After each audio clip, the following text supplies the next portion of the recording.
Sejam bem-vindos a mais um passeio pela cidade antiga. Um passeio pela Alta e pela Baixa de Coimbra, que é o nosso cenário. Um passeio para melhor conhecer, no sentido de melhor agir. Hoje o desafio é o espaço público. O espaço aberto, o espaço não construído. Estamos nas escadas de Quebra-Costas, podíamos estar na Rua das Azeiteiras, podíamos estar no Beco das Canivetas, podíamos estar na Praça do Comércio, podíamos estar no Largo do Romal, porque estes centros urbanos antigos têm esta enorme diversidade de espaços.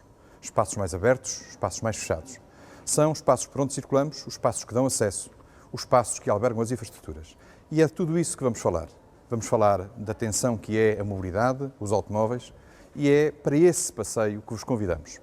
E para isso temos hoje a ajudar-nos o arquiteto Nuno Neveiro Lopes, a quem vamos, numa primeira fase, perguntar claramente o que é este jogo de espaços cheios e vazios, construídos e não construídos, o que é a diferença do centro urbano antigo em relação às novas urbanizações. Qual é a graça, qual é o encanto, qual é a razão de ser deste conjunto urbano que é diferente dos outros conjuntos.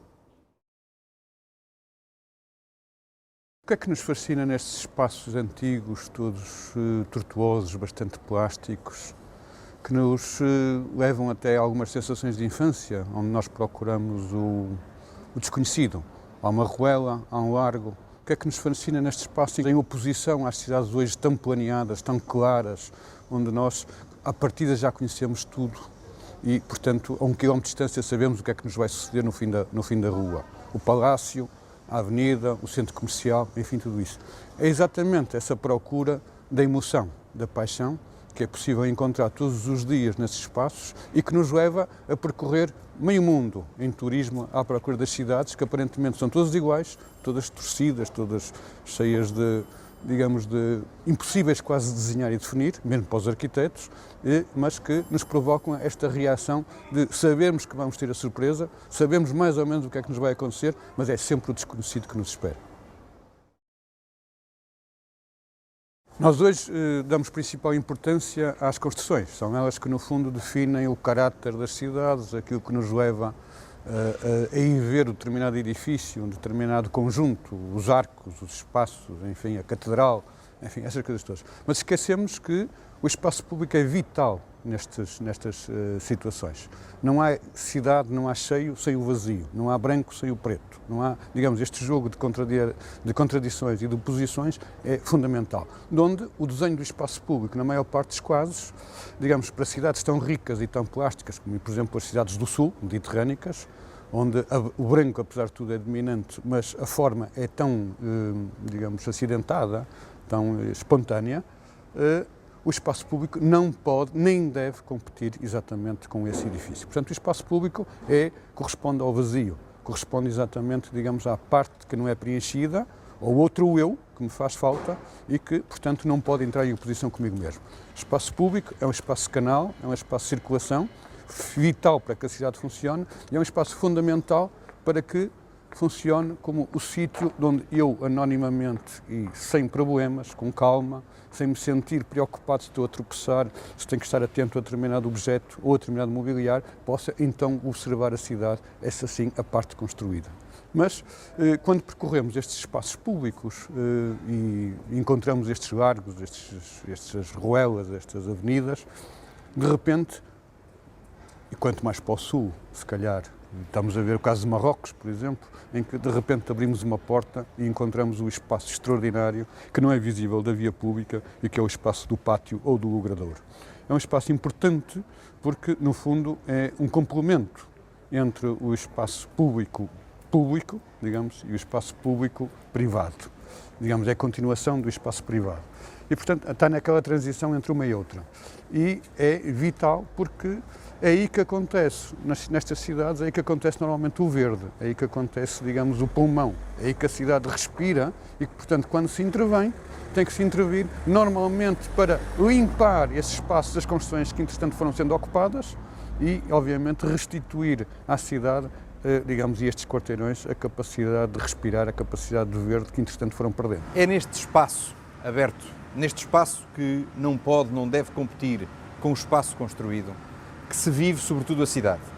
E numa manhã de um centro urbano antigo temos barulho, temos obras, temos pessoas a passar, temos cargas e descargas, temos, no fundo, a necessidade de usar este espaço para funções importantes em qualquer local habitado. E não podemos ignorar aí o que é a necessidade do acesso automóvel, de que vamos falar. Os problemas de estacionamento, as proibições, o conciliar essa necessidade de preservar o espaço com os acessos, com a mobilidade, com a qualidade de vida. E os equipamentos urbanos. É inevitável, hoje em dia, nestes centros urbanos antigos, ter equipamentos, ter redes infraestruturais que garantam eletricidade, água, esgotos, internet, telefones, que garantam exatamente as mesmas funcionalidades que queremos nos outros espaços da cidade. Mas esta tensão que surge entre a preservação do espaço, entre a sua não competição, entre a falta de ruído visual ou a tentativa de não ter excessivo ruído visual e a necessidade de ter essas infraestruturas, ter este mobiliário urbano, é claramente um desafio à arquitetura, um desafio à engenharia, um desafio à reabilitação destes centros urbanos antigos. É sobre isso que vamos falar a seguir. Bom, como é que nós resolvemos o problema da mobilidade, do automóvel? Ela é essencial para todos nós, habituamos-nos a tal, a estes confortos, a estas comodidades e, portanto, não podemos prescindir delas. Mas, normalmente, são o grande obstáculo, digamos, aos centros históricos. No fundo, é o maior problema, eu poderia dizer, dos centros históricos, porque técnicas de reconstrução, desde que haja financiamento, hoje sabe-se como é que se constrói, enfim, essas questões resolvem-se. A questão do automóvel é uma questão cultural e, ao mesmo tempo, digamos, efetiva, necessidade de mobilidade, de assistência, enfim, de abastecimento, esse tipo de coisas. Eu diria que há dois níveis para a resolução do problema. Um é, como no caso presente, onde é possível conciliar a passagem dos automóveis com as pessoas no mesmo espaço, tal deve continuar a existir. Não tem questões nenhumas. Digamos, antigamente havia burros, havia carroças, havia calés e não havia estas questões. Portanto, elas podem continuar a existir. O trânsito não é tão complicado, não é tão denso que justifique que haja essa separação. Este é um nível de problemas. O outro nível é quando, obviamente, estamos perante a opção ou o automóvel ou o peão. E nesse caso eu acho que o peão, obviamente, tem vantagens, claramente tem vantagens. Porque a cidade é feita para ser vivida e se nós temos espaços, e normalmente nestas cidades há pequenos espaços, nunca há grandes espaços, é raro o grande espaço público, portanto, se há pequenos espaços, os pequenos espaços devem ser feitos para conviver. As ruas não são só feitas para passar, para criar mobilidade, são feitas também para permanência, para convívio, digamos, entre os cidadãos. E nessa medida, se nós estamos, não podemos estar em conflito permanente com quem passa, neste caso até um veículo motorizado, que, digamos, é absolutamente conflituoso. E, portanto, temos que fazer essa opção. E essa opção tem a ver, nós normalmente entendemos que se não há automóvel, então não há vida. Eu diria que é ao contrário. Se há vida, não é preciso automóvel. Todos nós sabemos quando há ruas comerciais, quando há lojas, quando há vida, nós vamos a estas cidades, vamos a cidade aqui ao lado, muitas vezes não a nossa, porque nós sobre a nossa temos um olhar crítico, mas vamos à cidade aqui ao lado e achamos, que interessante, a rua é tão movimentada, eu até fiz quilómetros sem dar conta. Pronto, é exatamente essa questão.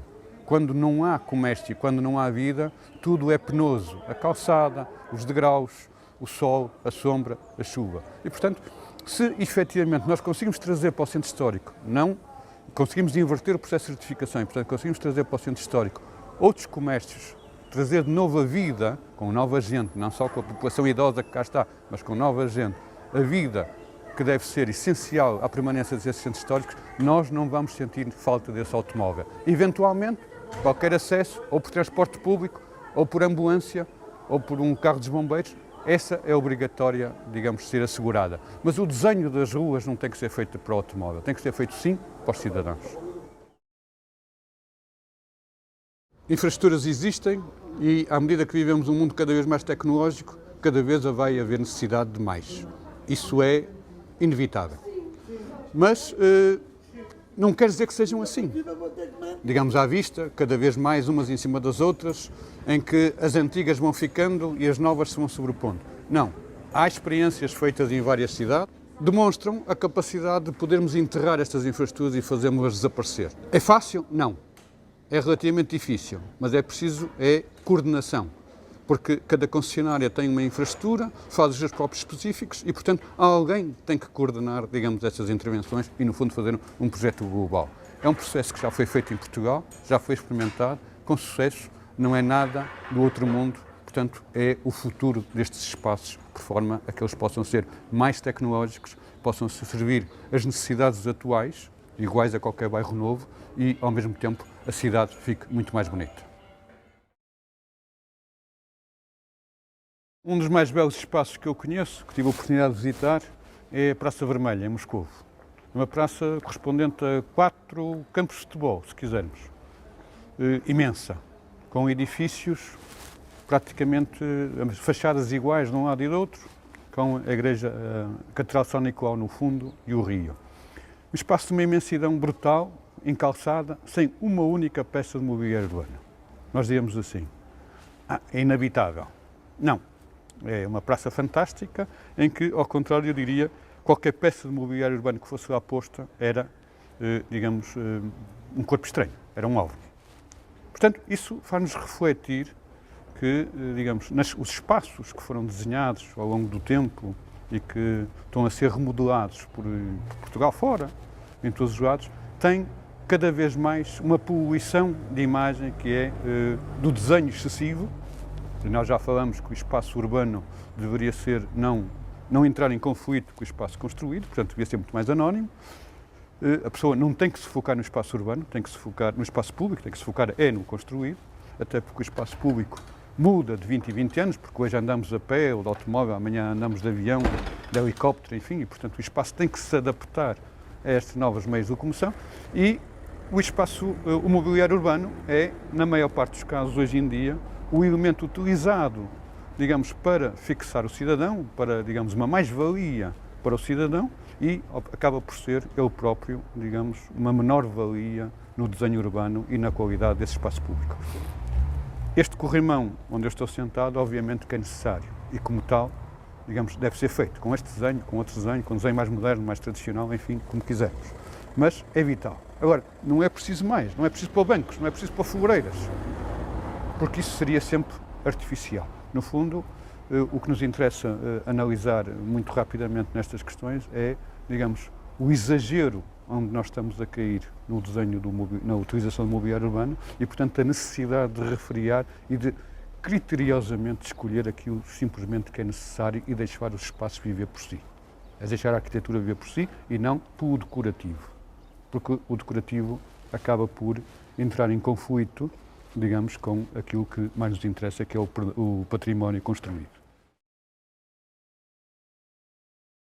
Falámos de tensões, falámos de problemas, mas aquilo que nos interessa é, sobretudo, falar de desafios.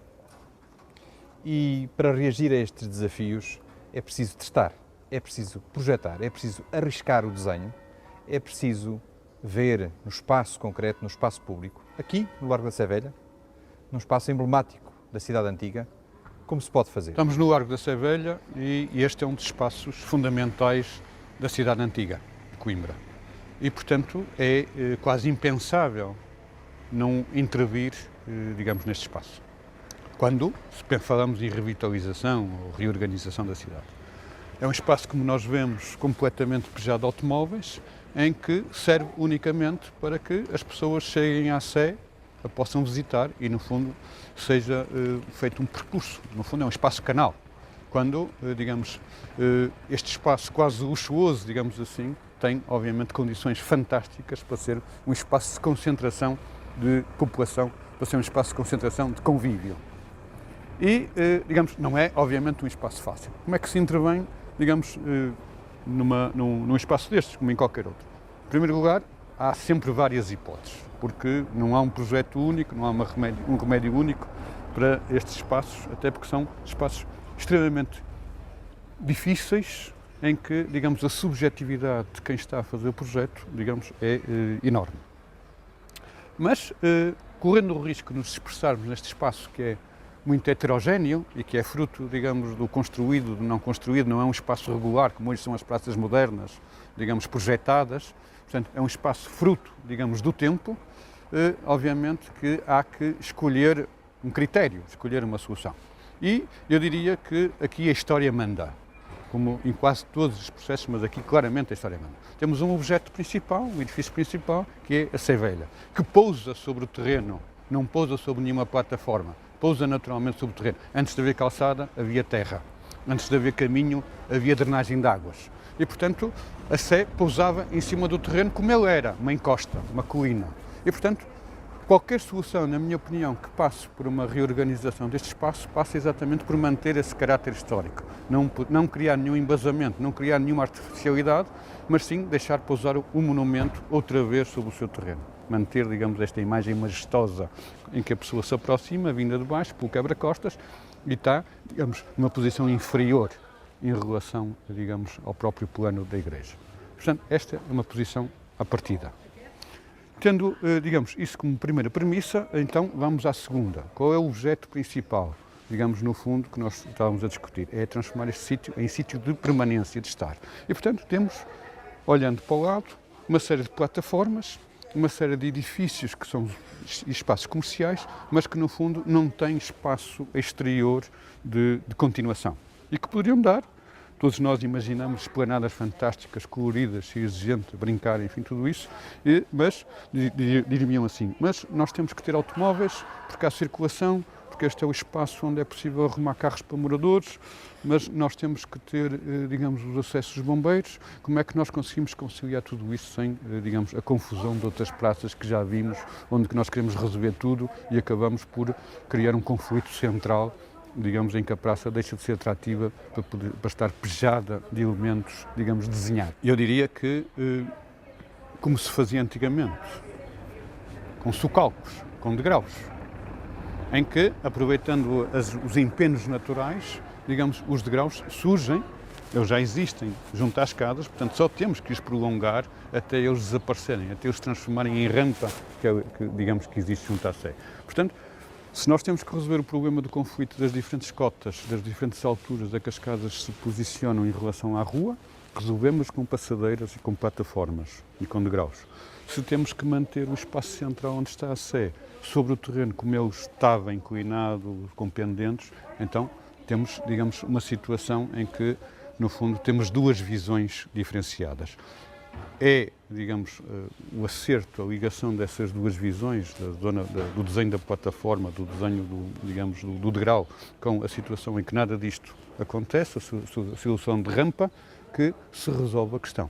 Depois é uma questão de desenho urbano e, obviamente, poderá variar, mas as premissas, em princípio, seriam essas. Obviamente que este é o princípio, às vezes o desenho não consegue corresponder, digamos, a esse princípio e acaba por ser, digamos, demasiado duro ou, digamos, demasiado formal, demasiado artificial. Portanto, o cuidado e a discussão pública, digamos, a participação das pessoas, a participação, digamos, de outros agentes, de outros técnicos, é vital para que quem o desenha este espaço possa, digamos, refriar, ter limites, digamos, na sua intervenção e, ao mesmo tempo, definir prioridades naquilo que é a procura da solução e a resposta a dar. Esta é uma hipótese, mas parece-me que, digamos, acima de tudo, que é impossível deixar de pensar em intervir rapidamente nesse espaço público. O primeiro passo, obviamente, espaço público. Dentro do espaço público, eu diria que, neste caso, o Largo da Sé Velha de Coimbra é o coração do centro antigo e, portanto, a primeira peça a ser intervencionada.